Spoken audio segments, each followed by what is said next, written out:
Hello everyone, myself Santosh Chinchili. Today I'm going to explain introduction regarding data structures and its classification. This is my introduction. Next slide is as we have discussed in the interaction class. As we already know data structure and its importance. Then we came to the next uh, slide. In that today we'll discuss regarding different bits of data structures. At the initially in the first module we have as the first part definition of a data structure, classification of data structures, data structure operations, review of structures, union pointers, and self-referential structures. Okay. In today class, we'll see the first three bits. At the first bit is definition of and data structure. As we know, data structure is mainly made for organizing the data. That first we collect the data, then we organize it, then we access it. In order to access, we need to perform retrieve and manipulation. Okay, that we are seeing in the first slide. Okay, so definition of data structure is it is the study of how the data is collected and stored in the memory, and how efficiently the data organized in the memory, and how efficiently the data can be retrieved and manipulated. And once we done all these things, we are going to provide an uh, logical relation between the data items which are processed. For example, if you are fetching for the integer data and with the person name, the character, we are going to provide the correlation between them. That is, we are providing the relation between them for the extracted or retrieved items, or you can say data types. Then classification of data structure. Data structures has been classified into two types. One is primitive data, or you can say simple data. Then non-primitive or user-defined data structures, or you can say compound data structures. Okay, so in the primitive data structure, we can take an example of integer, character, float, double, and so on. Similarly, and the non-primitive data structures are classified into two more types. One is linear and the one is non-linear. Then linear what you mean linear we'll see in the next slide. Linear again classified into static as well as dynamic. Then non-linears are trees and graph. Then this statics contain the array data structure, whereas dynamic contain linked list, stack, and queue. Okay, so the next slide, we can say classification of data structure. The first one, primitive data structure, or you can say simple data structure.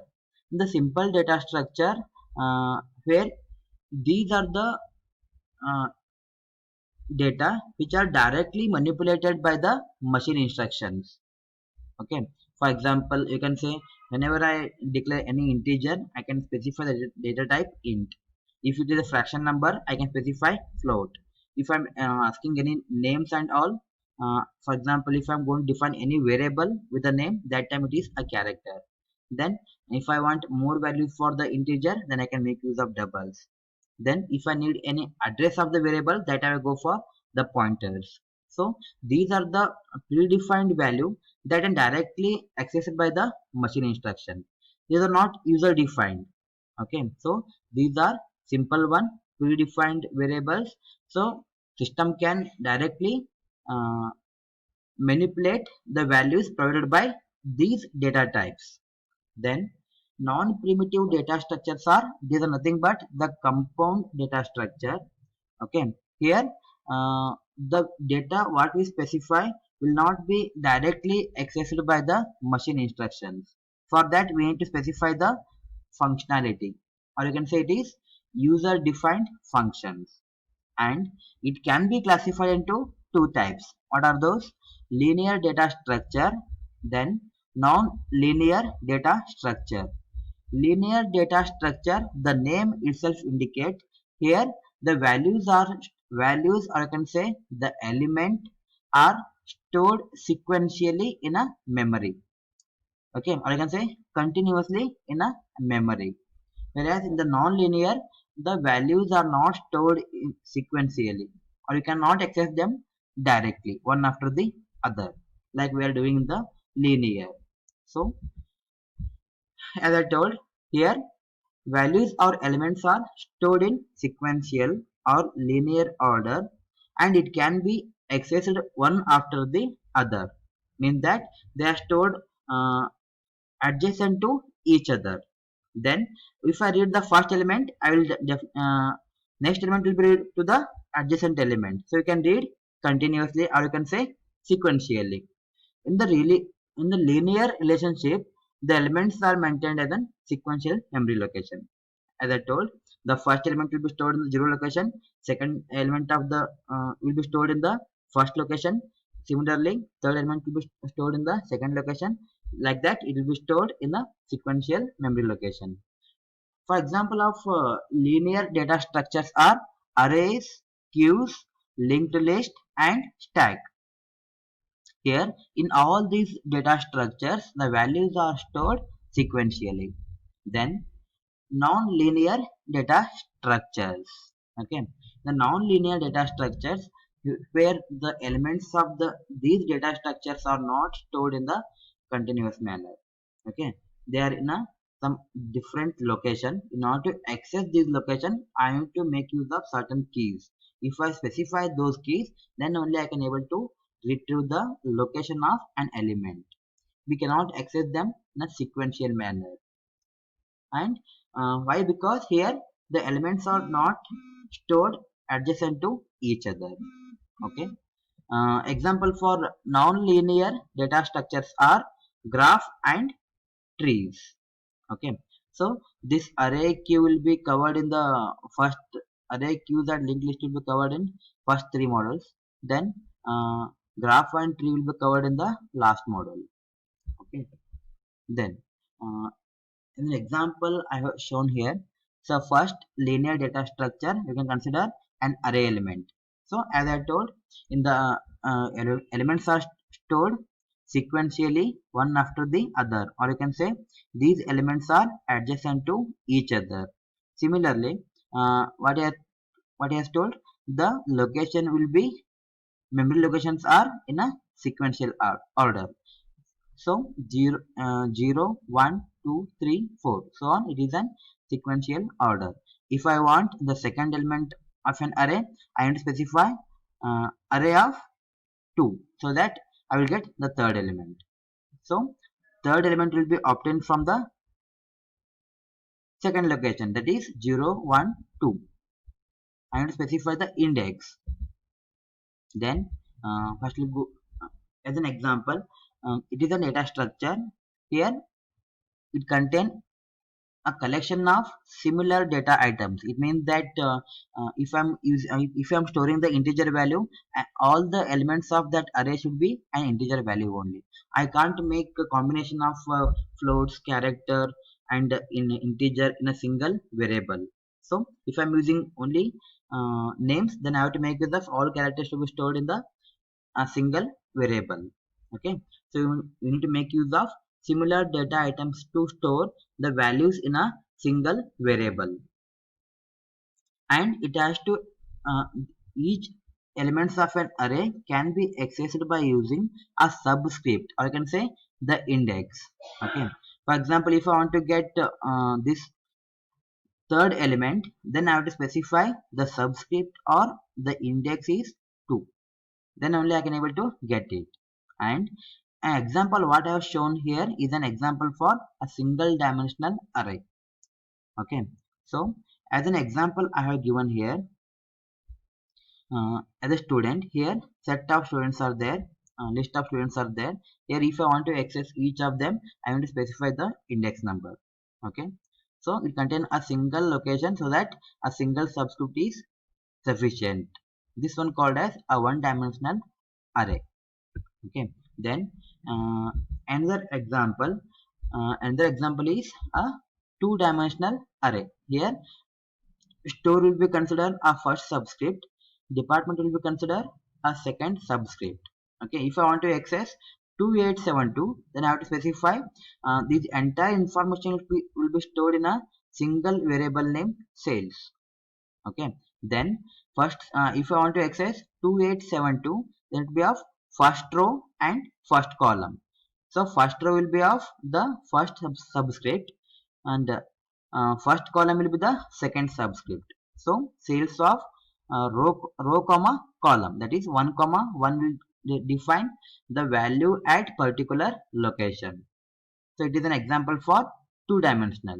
Okay, and when we go for an array, so array will be useful when we are going to store a large amount of data that contain similar data items.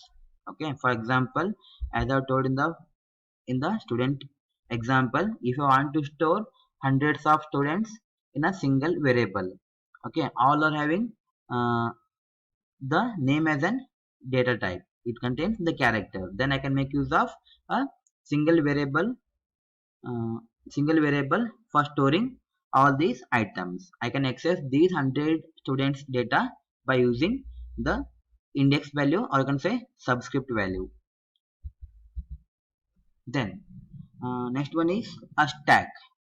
uh, in the first semester you might have studied that stack, it is an linear data structure. Just look at an example. Here I have shown a diagram. It contains a set of plates. Okay, it is a data structure where element can be inserted from the one end, and deletion of element can be done from the same end. Okay, here it is only one end. I can insert the element from the one end, delete from the same end. For example, in this, that is what is called as LIFO, last in, first out.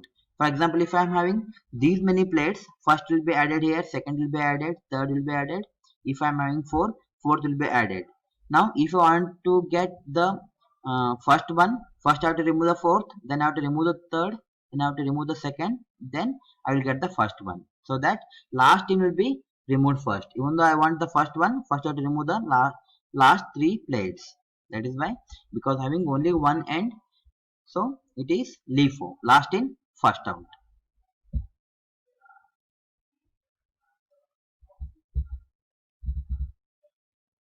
Next is, okay, next is the queue.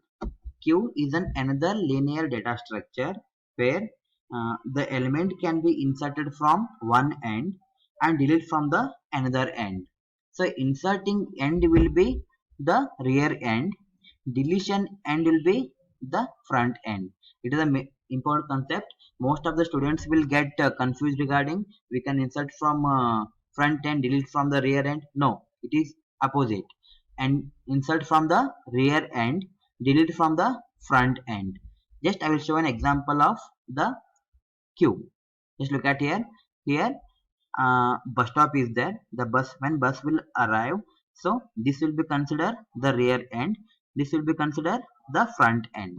From the rear end, whenever when nobody is there, the first person has to come from the rear end and he will reach at this place. Whenever second element person will come and stand at second position. When third person will come, he will stand at third position. So that you will insert from the rear end, and whenever the bus comes and stop here, the first person will get into the bus. That is first in, first out. It is unlike the stack. In the stack we have only one end, there last in will be first end, but here we have two end.